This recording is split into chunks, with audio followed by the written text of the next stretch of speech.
don't have to tell you things are bad. Everybody knows things are bad. Everybody's out of work or scared of losing their job. The dollar buys a nickel's worth. Banks are going bust. Shopkeepers keep a gun under the counter. Punks are running wild in the street, and there's nobody anywhere who seems to know what to do, and there's no end to it.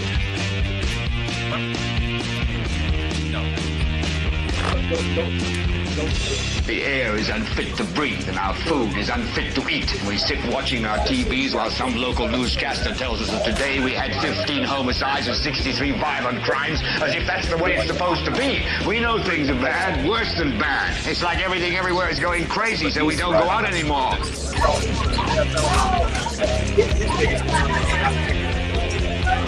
We sit in the house, and slowly the world we're living in is getting smaller, and all we say is, please, at least leave us alone in our living rooms. Let me have my toaster and my TV and my steel-belted radios, and I won't say anything. Just leave us alone. Well, I'm not going to leave you alone. I want you to get mad. I don't want you to protest. I don't want you to riot. I don't want you to write to your congressman, because I wouldn't know what to tell you to write. I don't know what to do about the depression and the inflation and the Russians and the crime in the street. All I know is that first, you've got to get mad. You've got to say, I'm a human being. God damn it. My life has value. So, I want you to get up now. I want all of you to get up out of your chairs. I want you to get up right now and go to the window, open it, and stick your head out and yell, I'm as mad as hell, and I'm not going to take this anymore. Serve and seek their offices so that they can serve the public. We thank you for all this that you've given to us. In your name we pray. Amen. Thank you.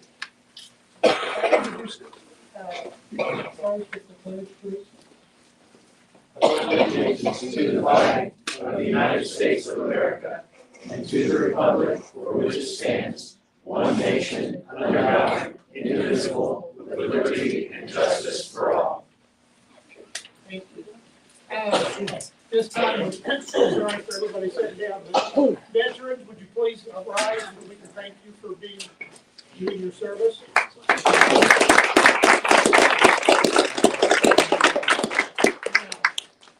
Elected officials and precinct committeemen and everything like that, would you please just come around and tell who you are and what you're doing? Start back over there with Phil. I'm Phil Herbig. I'm on the Anderson Township Advisory Board with John, and I'm a precinct committeeman in 2-1. John Lockerman, precinct committeeman, Anderson 1-5, and I serve on the Anderson Township Advisory Board. Carl Abel, I'm precinct committeeman, Anderson 5-3. Sue Lyle, precinct committeeman, committee woman, Hamilton County. Hamilton County. Angie Abel, Madison County Recorder, and I'm also vice precinct committeeman for 5-3 District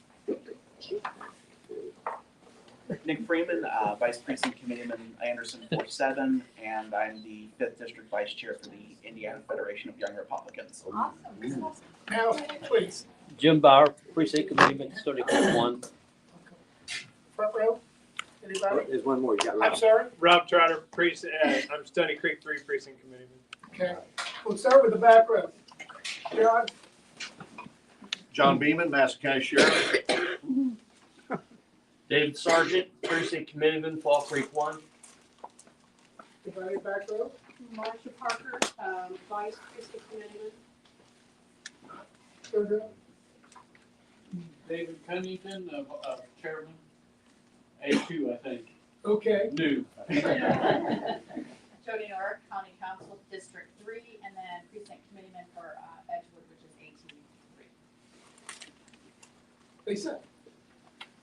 Well, You're right. So get your hand up now. okay, well, I'm Lisa Rinker, running for Republican County Chair. Phil Poor, precinct committeeman 3-9 in Anderson. Dustin Kirkwood, Vice Precinct Committeeman for Fall Creek 1. Dan Morrell, precinct committeeman for Anderson 2-8, and editor of the Madison County Balance, which I would encourage you all to subscribe to. It's free.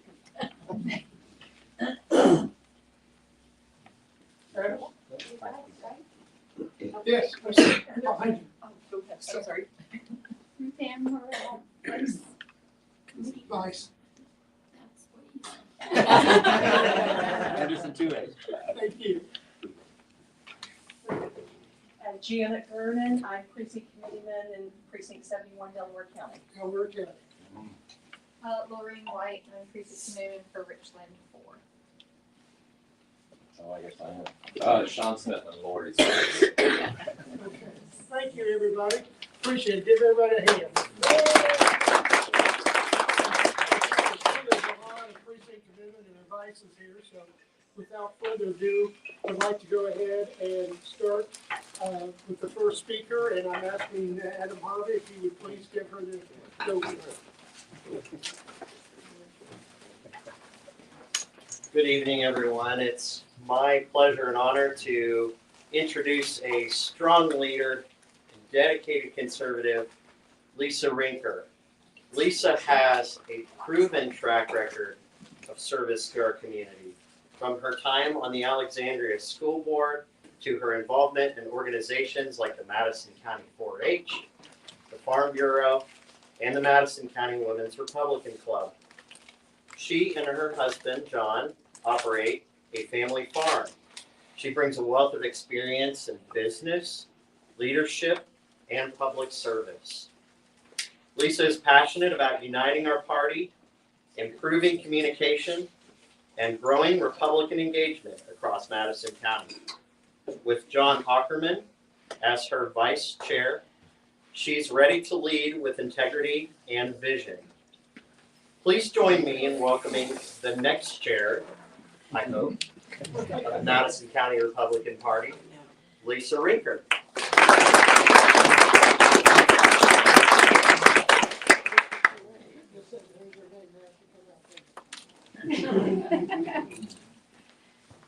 First of all, I just want to thank the Tea Party for inviting me here this evening to give some comments. And I just want to say I'm very impressed that there are so many PCs and so many vices here from the county. I think that speaks very, very strongly about the enthusiasm and the passion that the PCs and the vices have. And that we want to get to work. We have a lot of work to do, and we can make this a better party. So I just want to thank all of you for taking the time tonight. It's very cold, and to come out this evening. Do you believe that the Madison County Republican Party is broken? Yes. Yes. If you answered yes to that, it's time for new party leadership. I'm confident that I can lead that team and move the party forward in a positive direction. Our platform is based on 3 principles: unity, communication, and growth. Our first principle is unity.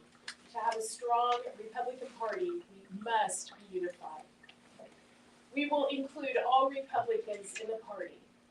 We will support all Republican candidates. We will encourage collaboration in the party. We will provide party members with valuable resources and access to trainings. We will have regular party meetings. We will not endorse candidates during the primary, but we will help them run successful campaigns. We will not use donations and fundraiser dollars against fellow Republicans. You see, if we want a strong Republican Party, we must work together.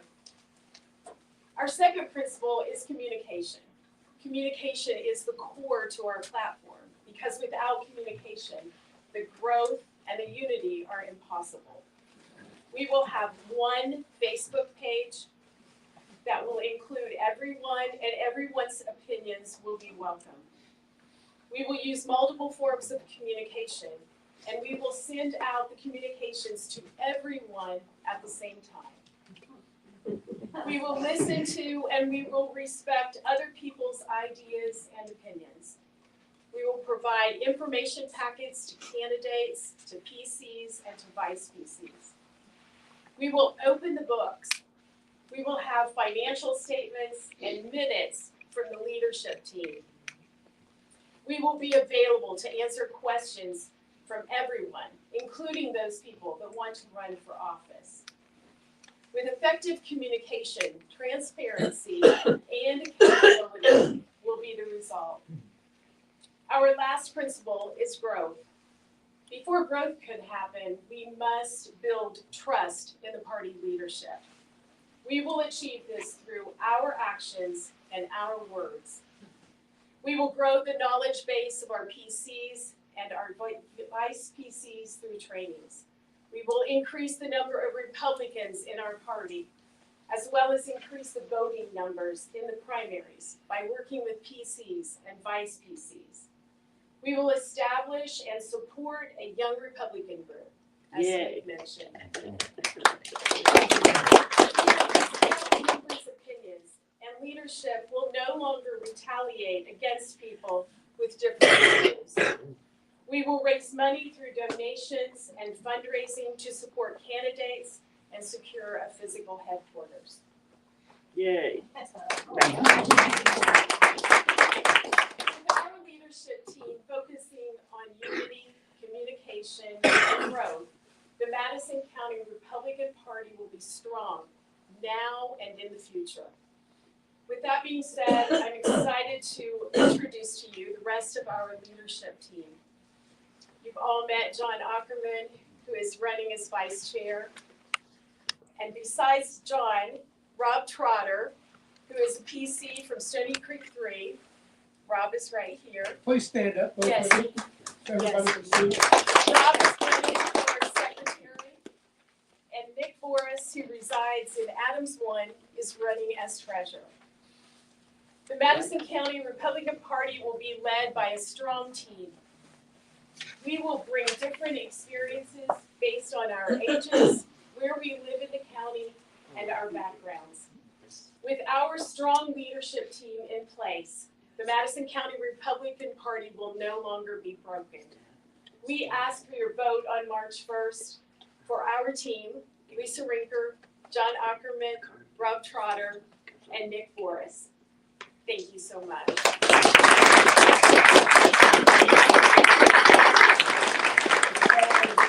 What we're going to do is have Jodi speak next, and then we'll have a few questions and answers for both of the ladies if you, Stephen's resting.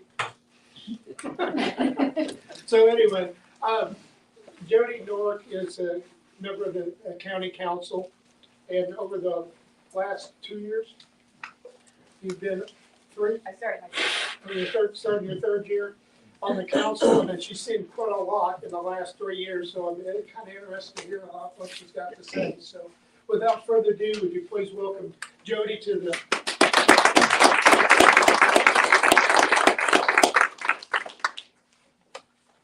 Well, I just want to thank everybody for having me here tonight. I always enjoy an opportunity to come and speak with you guys.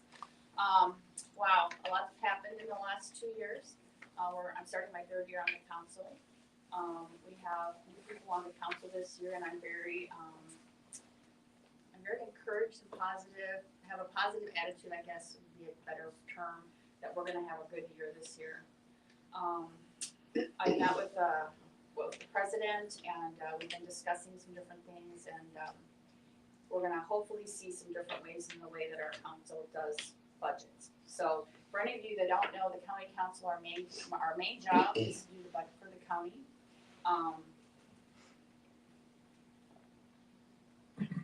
Let's see. The time you put into it, it all depends on the person, I think. The last couple of years, the first year, I will tell you, was horrible, being on the council. I truly believe that there's 7 members, and all 7 members are supposed to be involved in the process of that budget. And they had a way of doing things that I just did not think was correct. So I dug in and started meeting with department heads in my first year and trying to get to know the departments better, get to know their budgets better, and have some communications about how we can maybe make our budgets better. As you all know, I think I've talked with you guys since then, and I think that was the year we were. That was the year that we were there till 1 o'clock in the morning.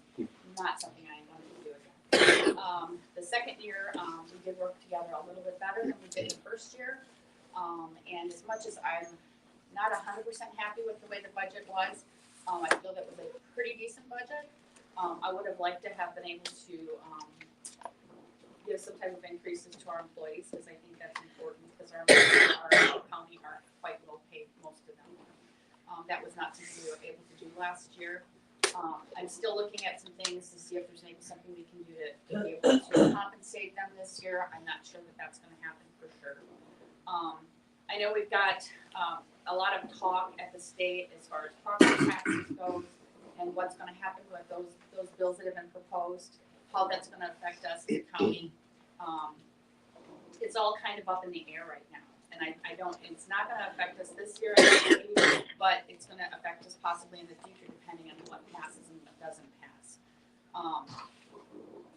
My goal this year as a council member is to be able to, really communicate again, like I said, with the department heads. I really think it's important that each council member should be appointed to a different department. It's been said to me before, well, they should know how to do their budget. Well, at the end of the day, they don't always know how to do their budget. And sometimes they need some creative ideas or whatever in order to be able to come up with ways to be able to reduce spending. Yes, our budget's grown the last couple of years. That's not necessarily a good thing. I truly believe that we can, if we dig into these budgets and start looking at at least some of our large departments, there's gotta be a way to trim spending. Whether that's coming up with innovative ways to do our jobs and in order to, reduce maybe it is reducing manpower, maybe it is reducing the time that it takes us to do those things.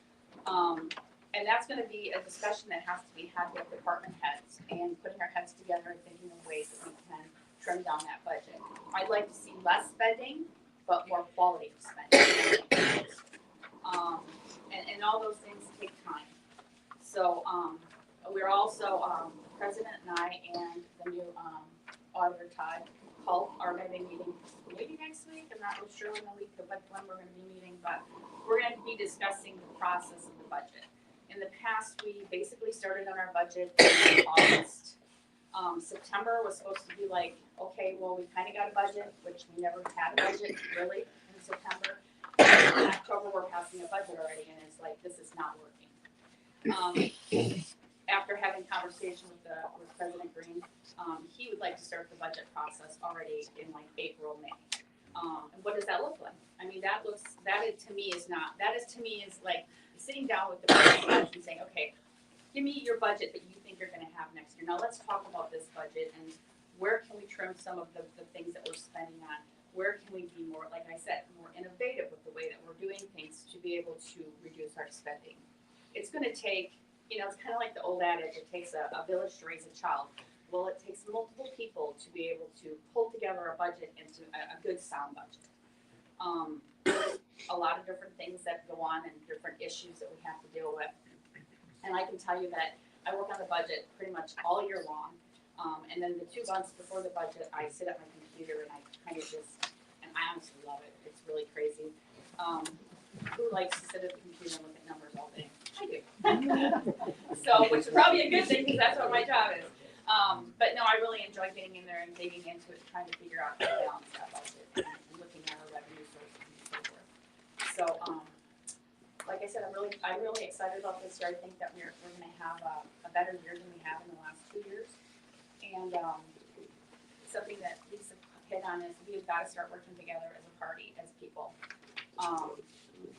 This butting heads with each other and not being able to have communication and talk with people without being offended or angry, it's just not good.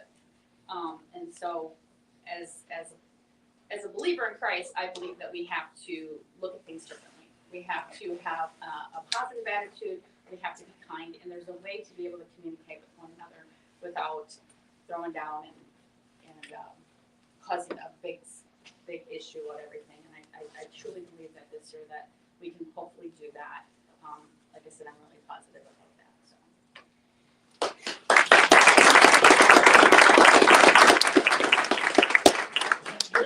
You get a couple chairs up here, and then you two ladies like to come up here and sit down, and then have any questions from the audience. We'll be glad to take questions for you.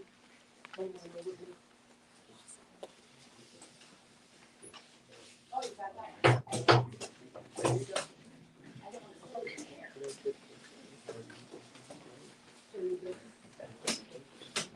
Okay, without further ado, is there anybody have a question? Please, right here. Hi Jodi, my name's Bertie Bettridge.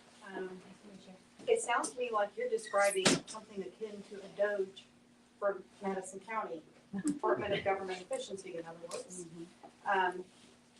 So I'd like to know if you've given any consideration to utilizing AI to identify deficiencies and inefficiencies in line items and the way the budget is handled, and to identify the problems.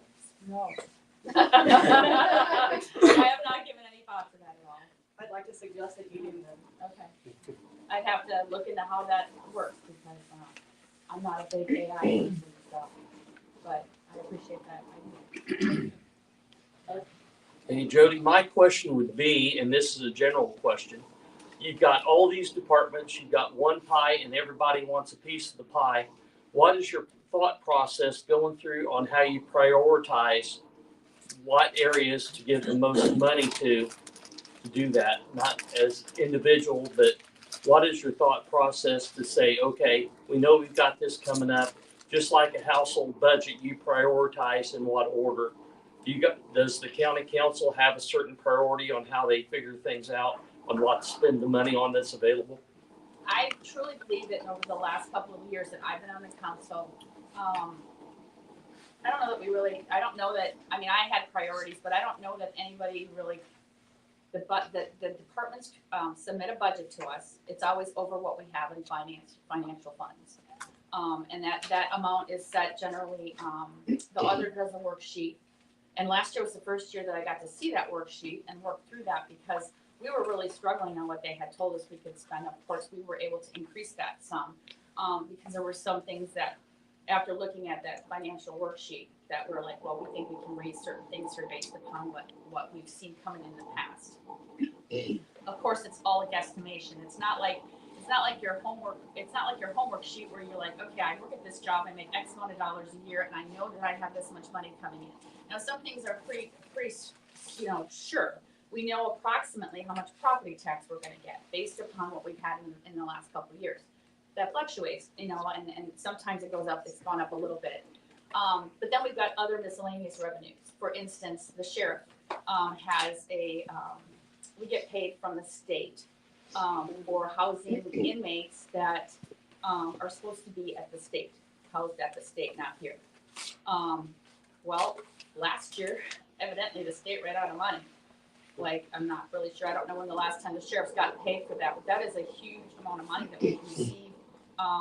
Correct me if I'm wrong, is it $40 a day?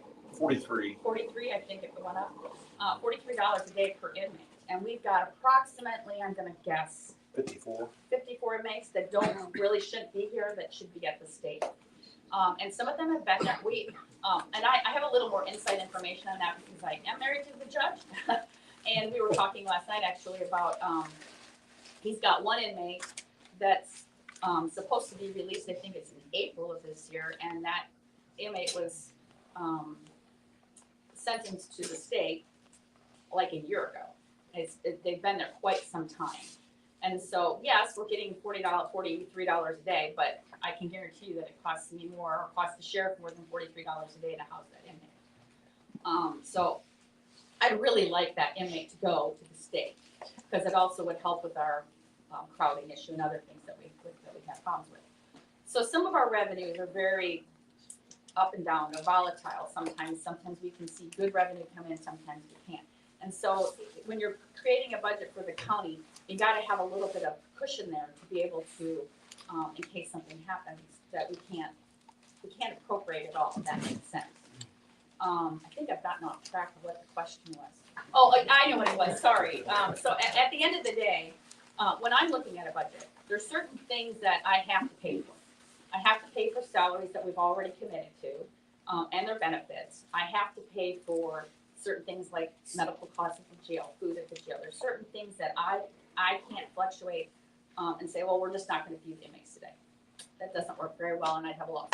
So, there's certain things like that I have. I look at those things and think, I can't really work on those things. But sometimes some of those bigger things, I'll sit down and we've had some conversations with the sheriff about, okay, what can we do to maybe, curb some of these costs and expenses. That's where innovation comes in and different things like that we need to take a hard look at. And that's not something that you do overnight. I mean, it's something that it takes time to sit down with departments and to do that, because the other thing that I'm gonna be looking at this year, I've gotten a report where unexpended revenues, from 24 and 23, and I wanna consolidate that, because I wanna see, is it the same departments that are giving back the same money every year?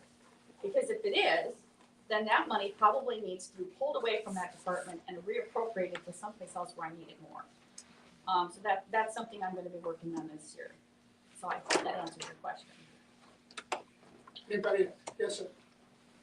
Hi, I have really kind of two questions that are unrelated. One would be, is there a way to examine to see what expenses can be pushed upstream to whatever entity is mandating the expense? That's one broad question. And the other one is, what level of transparency of the budget is available? Relating to the national situation, you say, okay, $80 billion to USAID. We didn't know that they were having puppet shows in Ghana or whatever the hell they were doing. I don't think we're doing that. There's a level of transparency. One says, oh, this money goes to USAID. Okay, great. But then nobody knows what that's for. Nobody has a look at their budgets and their expenditures. And of course, now they're finding out that they don't even put codes on. But is there anything available to the peasantry that we can take a look at what the expenses have been historically and the budget proposals before you guys all make up your minds and just do it? Well, I know that, I'm not sure that I know how to answer that question 100%. I know I got access to those things, and that's things that when I'm doing the budget, a lot of times I'll look at lines and I'll be like, and if it seems like it's high, I will ask the auditor, okay, what are some of the things that have been spent out here? I will tell you that this year Todd is giving us reports for us to be able to see each month where our line items are for each department, and I love that. And it's not that I want to micromanage my departments, because I really don't, but at least that way I can look at that report and I can see in July, there's a lot of money that's been spent out of this line item, and it's obviously not going to probably get us to the end of the year. Or maybe they had, maybe it's something that they pay up front in the beginning of the year, and that's why that looks short. I can go to the department head, I can say, hey, I was looking at this and I see that this line seems short. What are you spending out of here? What's going on with that? They have some communication. That's where I think it's important that each council member is responsible for different departments, because I don't think doing a budget is something we do once a year. I think we should be meeting with department heads every month and saying, hey, how's your budget go? Where do you see some issues this year? Do you see something coming up that you're gonna have to do this next year that maybe is a one-time expense that you didn't anticipate? How much is that gonna cost? Have you looked at all your options?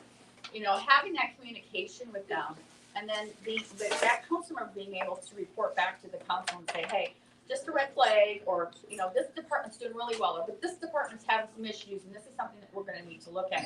Instead of at the end of the year coming to me and saying, well, I need X amount of dollars, and I need it because I gotta pay for this, okay?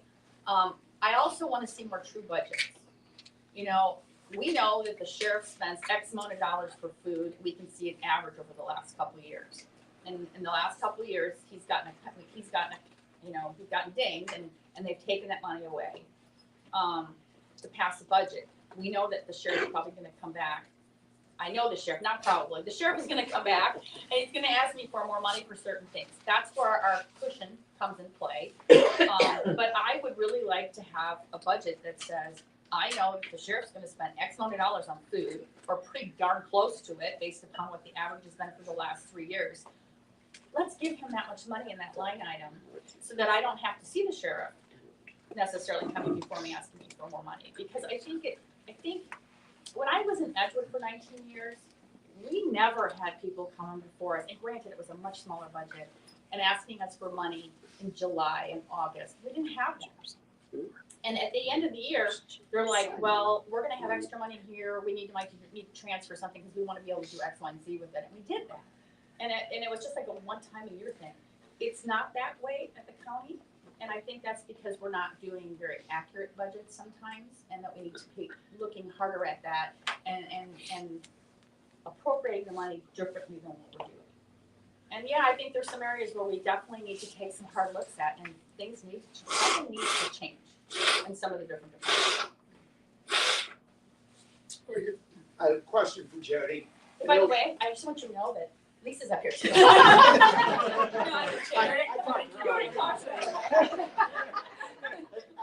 I know you guys set the budget at the end of the year, and then at the beginning of the year, one department gave their employees a raise. I'd like to know where that money came from. Which department are you talking about? The mayor's office is what I understood. Not that I'm aware of. I did not approve any. I don't know that you guys approved it. From Well, what if I it's, understood. if it's in the general fund, if it's in the rainy day fund, if it's in the public safety fund, they would have to come before us in order to be able to do that. Now, if it's in one of their miscellaneous funds, which that's a whole other issue, we do pass the budgets for those miscellaneous funds, but we never really look at them, and that's not good. And I'll be honest with you that the miscellaneous funds, those department heads are supposed to know how much money they have in those funds in order to be able to appropriate it. I did have a couple questions this last time, and I can't remember which department it was that had miscellaneous funds that they were wanting to appropriate some things. And I asked them when they got up there, but then I realized after talking to them and after looking at what their ending balance was and what they brought in last year, I realized that they're gonna be okay to be able to do what they were asking me to do with those miscellaneous funds. I think that a closer look needs to be done at those miscellaneous funds. It's just the way it's always been done, and I'll be honest with you, it's a lot just dealing with the general fund, the public safety fund, and the rainy day fund. But no, I think that if we're gonna appropriate those other miscellaneous funds, that we need to take a harder look at some of those things. How about a question for Lisa this time? Yes, ma'am. It's not a question, I just really want to express my gratitude. My thanks to you, my thanks to John, my thanks to Rob and Nick for running, to hopefully, and we're all praying for it, to affect positive change for Madison County. For a long time, I didn't think I'd ever see it happen. I'm very excited, so thank you all very Reminded everybody where to go on the first. Yes, well, there's Nick. This is Nick Boris. So. Everybody look at Nick. Nick is running for treasurer, and as I said, he's from Adams One. So I'm very excited. We've got a tremendous team. I'm super excited. And you're very welcome, but I'm not doing this as any of us are doing this for the accolades. It's not about that. After I ran for commissioner in Madison County, I wanted to stay involved in the Republican Party, and I could see when I went through my commissioner's race, I could see things that I knew weren't done correctly. I'm not gonna, that's in the past, and I'm gonna leave it there. But I do think moving forward, I saw things that I really wanted to see change. I wanted to do something different. And then in talking with John Ackerman, we realized that we had the same vision and we wanted the same thing for the county. The only thing we really want is for the county to be a strong Republican Party and to work together. And I just realized that, as Jodi said, we're not working together. You know, there's this chaos, and I really do believe that what we see and the way that people react to things is based on how your actions. If I say to Jodi, and if I'm very hateful with Jodi, she's probably going to respond in kind to me. And I just really believe that can be changed. And I'm not giving up on the Republican Party, and I know we've got a lot of PCs in here, and a lot of vice PCs that want to work. We want to work and grow the party and to make it better. And I know, and I've said to people as I've been making phone calls, I'm not unrealistic to think that we're always going to agree on everything, because we're not. But I do think that we need to come to the table, and I think we need to address issues, and we need to listen to people, and then we can come to some kind of resolution. I don't want to see us, as I said, I don't want to see people blocked from a Facebook page. I don't want to see someone's information not be submitted. If they're running as a candidate on the Republican Party, I want us to support them. Okay, I've ran my campaigns, and I've won campaigns and I've lost campaigns. But I also know that there's a way to run a campaign, and I know if we work together, we can really help people. And I just don't want to see us fractured. I had someone say, it's really embarrassing. They said this is what they said to me. It's really embarrassing when I go to a county meeting and it's just in disarray. And I'm like, we're all Republicans. You know, Jodi mentioned that. I mean, we're all Republicans. We're fortunate enough in the county to have Republicans that are winning. We want to continue that. And I'm concerned that if we don't look at how we're treating one another and we don't listen to one another, eventually that's not going to happen. And I think we can all agree with that. I think it's no one, when I was canvassing and knocking on doors, and I would have somebody say to me, I don't want to be involved, I'm not going to be involved in politics. And I just thought how sad that is. Because I would say to those people, I understand what you're saying to me, but the virtue of the fact that you are born in America, you are part of the political process, and you should want to be part of the process. But people's lives are busy, and people aren't looking for something to make life harder. They don't want to. They don't want to get involved in something that's going to cause them more anguish or chaos or pain. Or I remember I always said going to church, I should feel better when I come out than when I went in. And that's exactly what I think about the Republican Party. And I truly believe, I'm very confident that we can do better for Madison County. Yeah, Crystal, I had his hand up on top of that. I wanted to know if you use zero-based budgeting in your processing.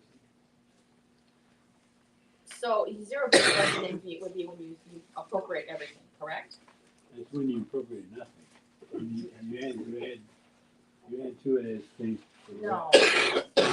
No, we don't do that. I mean, when we do our budget, I mean, we have an estimate of what we believe our revenue will be. And then we budget accordingly to what that estimate is. Does the estimate include milestones? Include what? Milestones. Do you have specific things you want to accomplish with the budgeting, not the money that's budgeted? Well, when you say milestones, I mean, I'll give you an example. The first year that I was on there, a milestone for me was, I wanted to give everybody some kind of an increase in their salaries, okay? But I also wanted the jail and MCCC to be at $22 an hour. They had gotten an increase earlier in the year based upon, it wasn't new appropriation, it was money that we were able to find through going through their budget to be able to, for example, you might have had somebody in the department that had more seniority, okay? So they were getting X amount of dollars, and they might have retired or quit, and that line item remained at that salary instead of coming down to what it should have been when the new person came in. So we had some funds that were excess funds, and we were able to get our officers up to $20 an hour, okay, prior to the budget. But then when the budget time came, I wanted to get them up to 22. And there was a couple reasons I wanted them up to 22. Number one, I've walked through the jail and it's awful. I wouldn't want my own kid working there. $22 was not astronomical to work for. I mean, it's still very low, but it was comparable to what Pendleton over here is paying. So what was happening is, and the sheriff can attest to this, they get somebody in there, they might get them trained, and as soon as they found out that Pendleton had an opening, they're like, well, why the heck would I want to work here for 20 when I go over there for 22? So I needed to level the playing field. And so that was very important to me to get that up to $22 an hour. I think that one of the things is capital improvements. For instance, when we have to replace computers, or maybe we have to put a roof on some of our buildings or something, we don't really budget for those things. I talked to the state about doing a capital improvement fund, and their response to me was, well, if you did a capital improvement fund, it's kind of like your bridge fund. It comes off the top of your levy. Well, I don't want that. I don't want that to come off the top of the levy, because then that reduces my other levies in my working balances for my my general fund. This is DLPF. Yeah, when I had talked to them. And so, when I say the state, yes, the DLGF. So what my thought was, she says, well, don't you have a rainy day fund? I'm like, yeah, I got a pretty nice rainy day fund. She's like, well, then why would you want to do that? Now, this is not a conversation I've had with the president yet, but it's something that I'd like to see, is maybe taking part of the rainy day fund, like we appropriated a portion of the rainy day fund for our capital cases coming up. Maybe we could do that with something within that rainy day fund. It's a discussion to be had, that we can set aside a certain amount of funds for capital improvements. So when we do need to put roofs on, we're not trying to scramble to pull it into our normal budget to be able to pay for that when it's a one-time expense. Does that make sense? Yeah. I mean, that's why we have a savings account. I don't want to just spend it. Not saying to spend it. I'm saying calculated spending. My question for Lisa kind of goes along with what you're already talking about. It has to do with recruitment. I suspect that there could be a bit of a changeover in that readiness of people to get involved. And I expect, I know at last meeting we had a lady who said, you know, I talked and they wouldn't take me to do anything. They wouldn't let me do anything. What kind of approaches do we have to recruit more people, to bring them into leadership positions, to recruit people in the precincts where there isn't anybody who's run, things like that? That's a very good point, and you're right. We've got to recruit people in. John and I were just talking about this. Let me start kind of at the beginning of where I see the recruitment. We were talking about this coming over with the young Republicans, and we've got to have that group of people that's that 18 to 40. I mean, the people are getting younger. The older I get, people are getting younger, of course. But that 18 to 40. They're still, when they're in their early 40s, they're still, in my opinion, they're still young. So we've got to reach out to those people. But as I was telling John coming over, I really think we have got to get into the schools corporations, and we have got to get young people. We've got to educate, because I don't think, talking to some of the teachers, I don't think that we're doing a lot of that. And so the kids are not, I think if they're excited about that, I called Anderson University, Dan, during my campaign, thinking that would be a great place. I had lots of phone calls to make and lots of houses to knock doors on. And I thought that would be a great place, would be for young Republicans. And they said, we don't have a group. And I was like, that just can't happen. And I talked to somebody that was very involved in politics here in Madison County some years ago, and she said, we had a young Republican group, and I'm glad to hear that Nick, is wanting for that. He's looking at it from the district, but he's wanting to bring that in. That's what we're all wanting to do, is bring that in. I think the other thing is that we really have got to utilize our PCs and our vice PCs. That's why they're elected. I mean, in 2020, we had 20 positions, election positions open. In 2024, we had 102. We had 155 people that ran for precinct committeemen. So people want to be involved. That's a huge increase. And so that's only 10 that are appointed. As chair, my goal is to have 112. I want there to be 112. Every single one of those precincts would be elected position.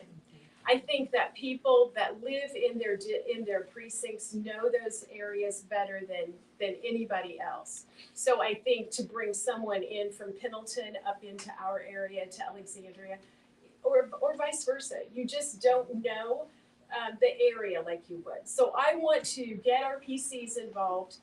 We are going to, I've already talked to them at the state level, to Josh Woodell, who is executive director.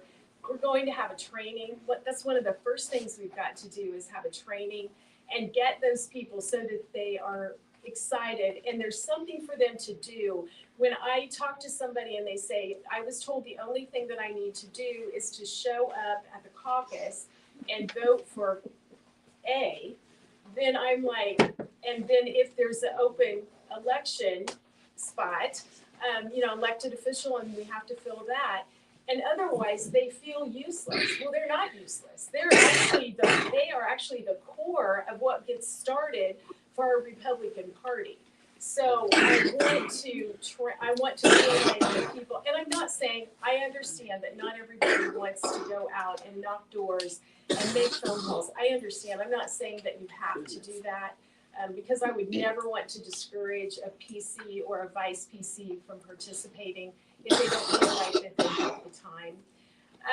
And then I think once we've utilized those people, I had several people in the fall during the general. They reached out to me and said, I want to be involved. I want to go. Are there meetings in Madison County? There are no meetings in Madison County.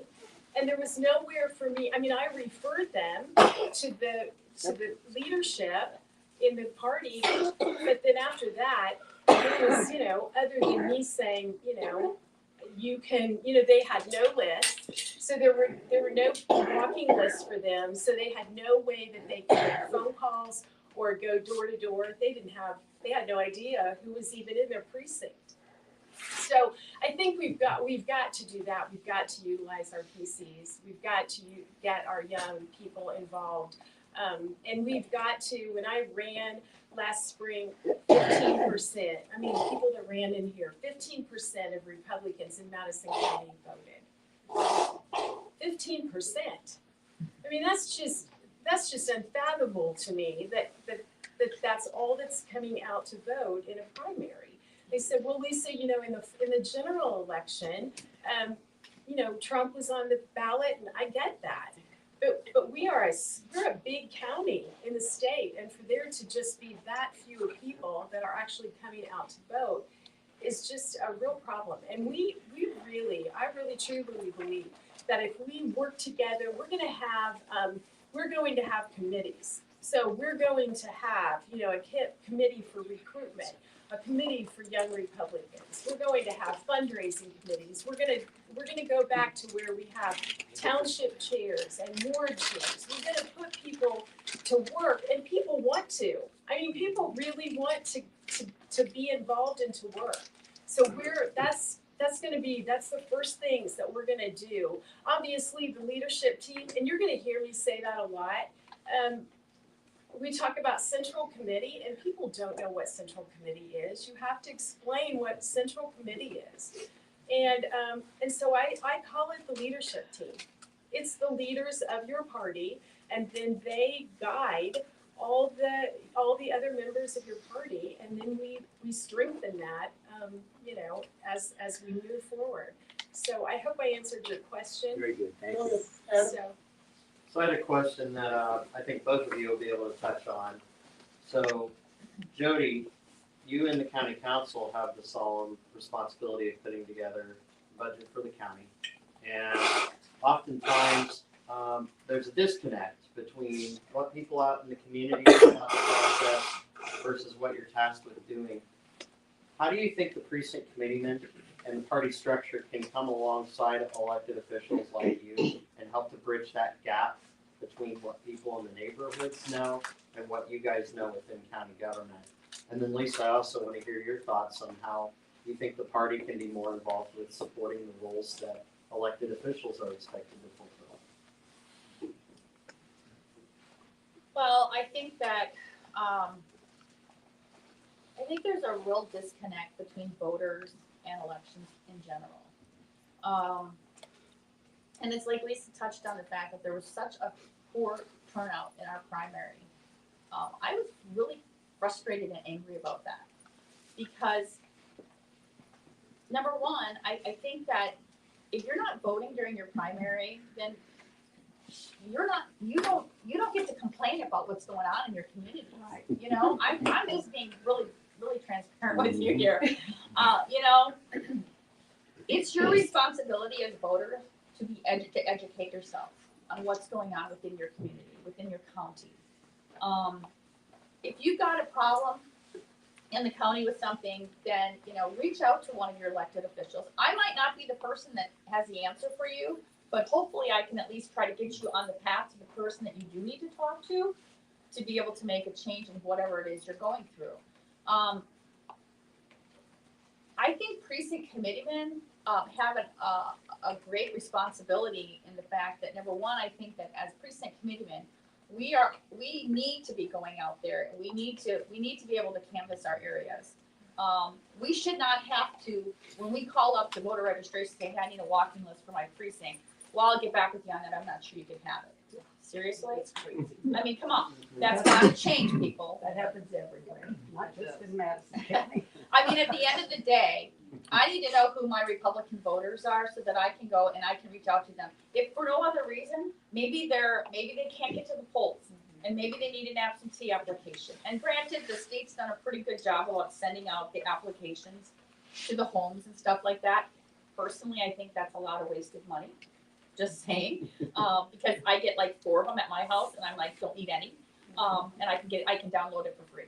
But anyways, I'm just saying that as a precinct committeeman, we can get out there and we can talk to our voters in the community. When somebody new moves in, being able to have the tools to be able to look that person up to see, are they in the voter vote? Are they a registered voter? Oh, they are. Oh, well, they're a Democrat. Okay, well, I probably don't want to talk to them, right? But if they're a Republican, then I can reach out to them and say, hey, I see that you moved into the community. I want you to know I'm the precinct committeeman on the Republican ticket. And, you know, if you need an absentee, if you have any questions about who's running, you know, that was the other thing that I see a lot of. People don't know who's running. They can't get the information about the candidates. And yeah, we mail out these flyers and sometimes it's overkill, but it doesn't give us all that information. It would be great to have one spot where we have a list of and this is what she's gonna do. Have one spot where we have all the candidates that are running on the Republican ticket. And what are their views on certain things within the thing they're running for, the important things within those categories, okay?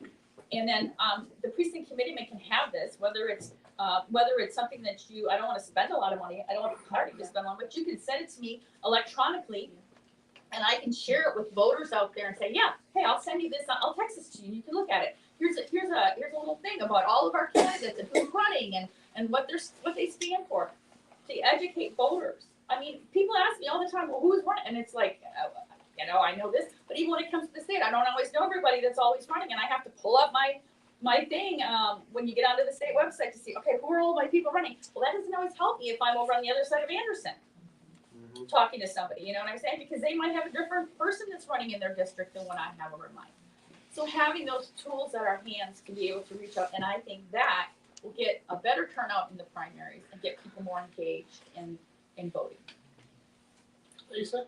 Yeah, and you know, I think about this with I just mentioned this, that we're all Republicans, but you know what, it doesn't feel, Adam, when you're asking about what to do, it doesn't feel like we're all Republicans.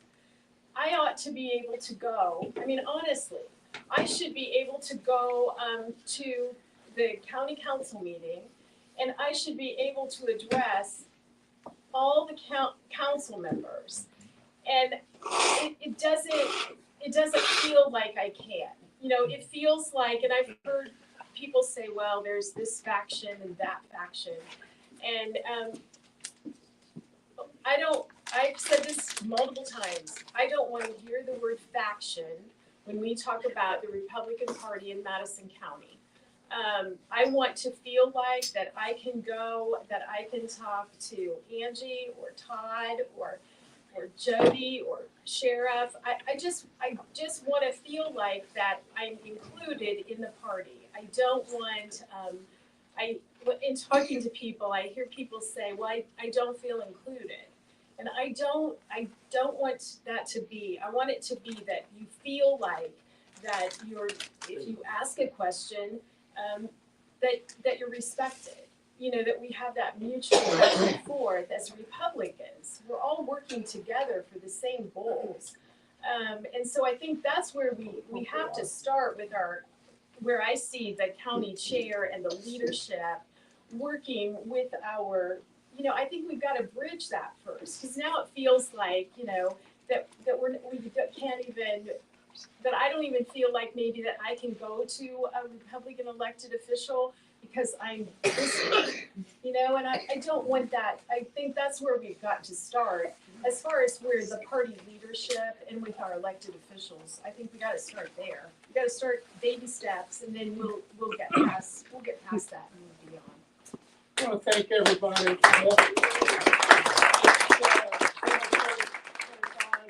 Take a 5 or 6 minute break and get Steve a chance to set up, because he's got a beautiful performance that he's going to give it us here in just a few minutes. So without further ado, thank you both ladies. We appreciate it. If there's anybody have any questions for them,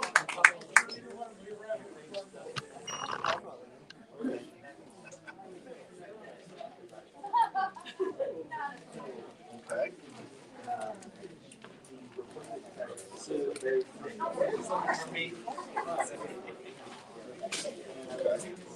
So we're still live, but if you bring me Lisa, I'll ask her a question. I'll probably make a difference. So I'm going to ask Lisa a question about, so hold on a second before we cut the feed. No, I hear the bad all the time. That's right.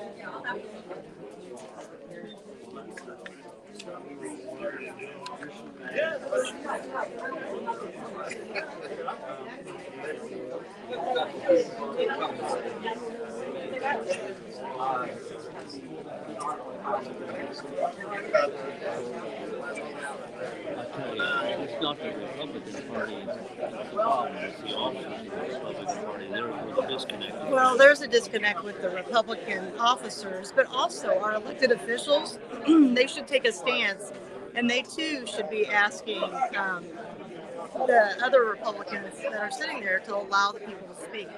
So that's the biggest thing. So we're just sitting here talking. I mean, I'm not on camera. I'm just showing. But I was gonna ask her a question. I'm happy to ask it in the camera. Well, and that's what I was going to do. Is just going to ask her, and we could see. You can bring Dr. Ackerman over and let's have him do it for a minute. Oh yeah.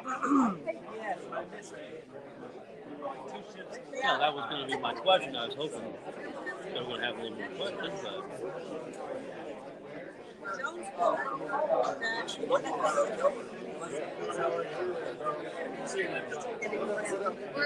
I'm going to ask you a question here. If you just stand in front of this microphone or What's in front the of the camera.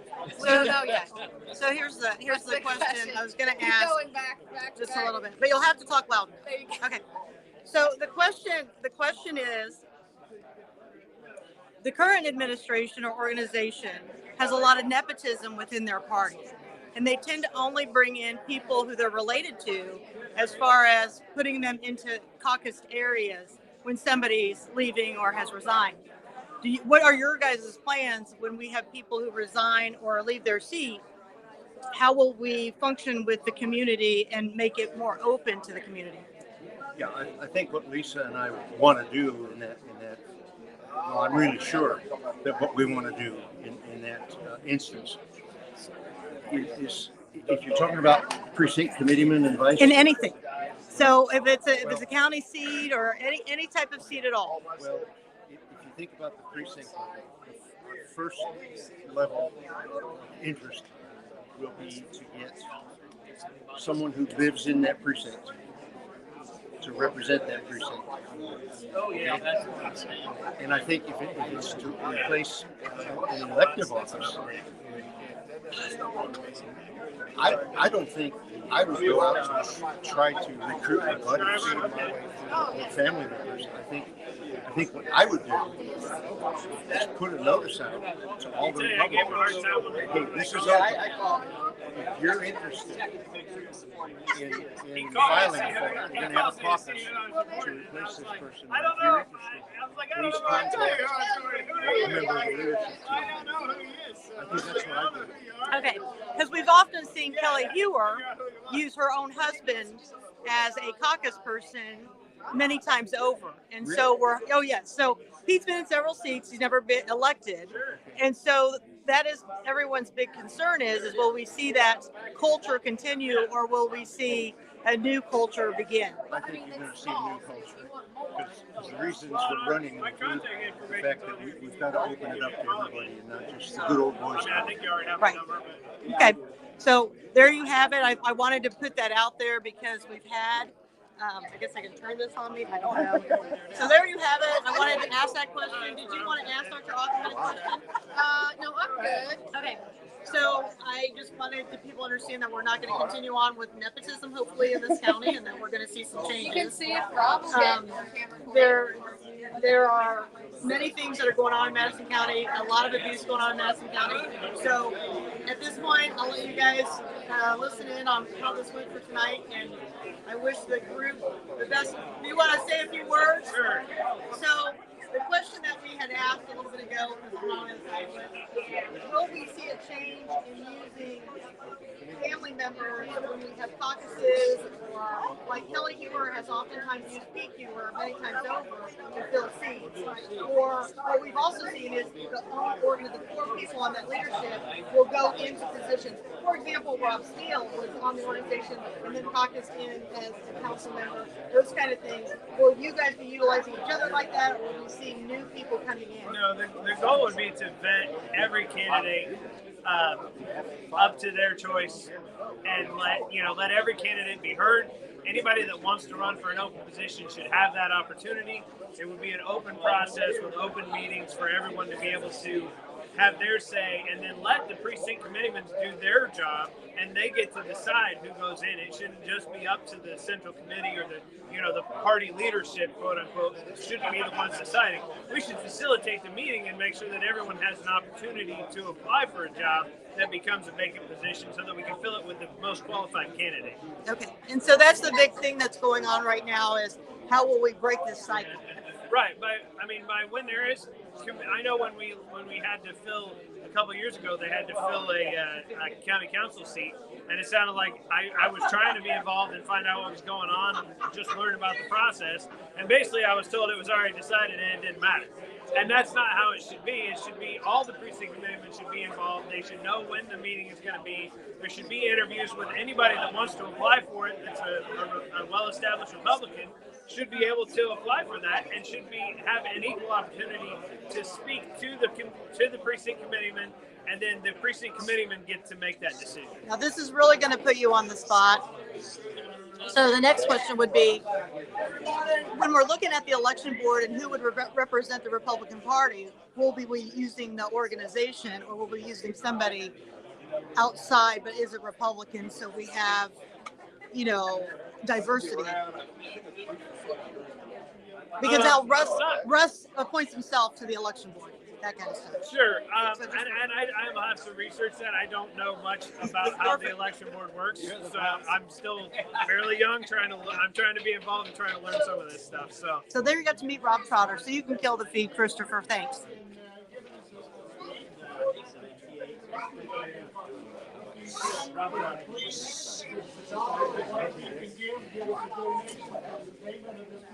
Facility and other things that we spend money for to make these meetings. We really appreciate it. Number two, Adam. For those of you who are following the developments at the state level about property tax reform, that's an issue that's important to you. Senator Mike Gaskell is supposed to be on WIBC tomorrow on the Kendall and Casey show at 9:30. So you may want to tune into that and listen to that discussion. Thanks. Okay. Well, without further ado, I'd like to introduce Madison County's historian, Stephen Jackson, and his talk tonight is over three gentlemen. that were not born and raised in Anderson, but lived in Anderson and made a major difference to Anderson? Is it just Anderson or is it Madison County? Yes. Without further ado. Thank you.